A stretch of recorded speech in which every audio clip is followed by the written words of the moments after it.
seniors 4, students 4. Okay. Oh, you're 14. Okay, 2 for me and him, she's student. alrighty.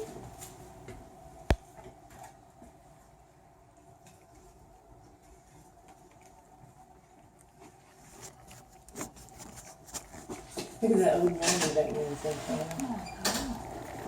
Look at old pictures. See?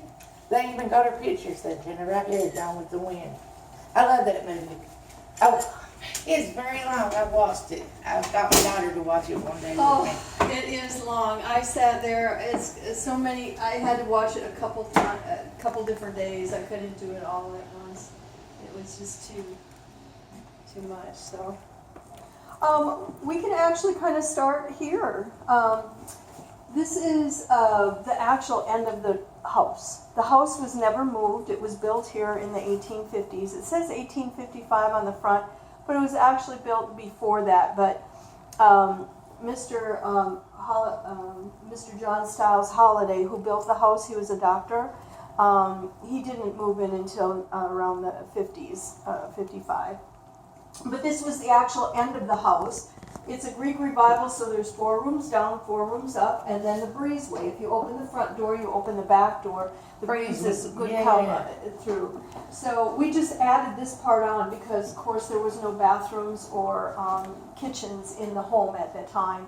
Kitchens were a separate building, and then you had the outhouses. So come on to the front here. There you go.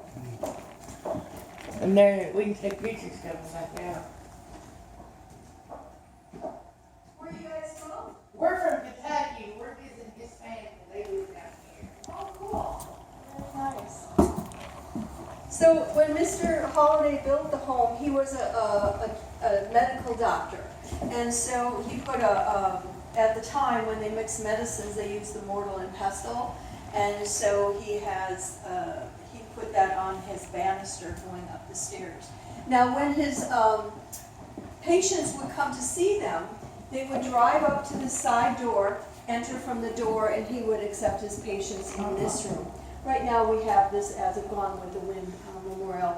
And what I'll do is I'll give you a brief history, and then you're welcome to go through the house as you wish. That looks like the dress from Gone with the Wind. Yes, and you know what? It's actually, for real, the people, you know, when the ladies, the war was going on and on and on, and, you know, they thought it was only going to last a few weeks.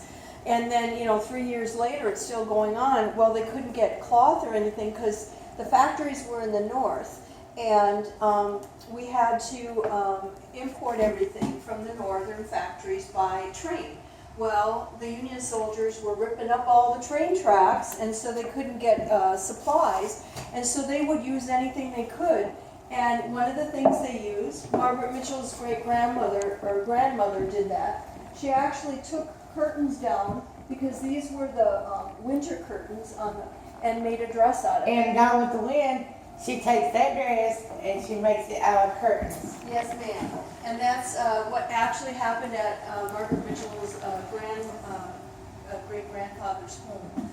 He had 7 daughters, and one of them was very feisty like Scarlett, and her name was Annie Fitzgerald. So now this is the first room, the parlor for the family. This is the original family of the home, the Holidays. Now Mr. John Stiles Holiday is the one who built the home, and he had 2 brothers, Robert Kennedy Holiday and John Burroughs Holiday. Now there's a couple famous people ended up being related here. Mr. Henry Burroughs Holiday was a single man, and he was in the Mexican War. And he came home, he was in his 30s, he came home with an orphan boy, Francisco Hidalgo. So that was kind of unheard of in the day where a man would take in a child and not have a wife. And so he was raising the boy, and then he married Alice Jane McKee. She was from a very wealthy family. So he became wealthy with her wealth, because whenever you married the woman, everything they owned belonged to the man. Well, she was kind of sickly, and she was liked to play piano and things like that. She was very delicate. Well, then she had her son, Doc Holiday, and they had a daughter too, but the daughter died very young.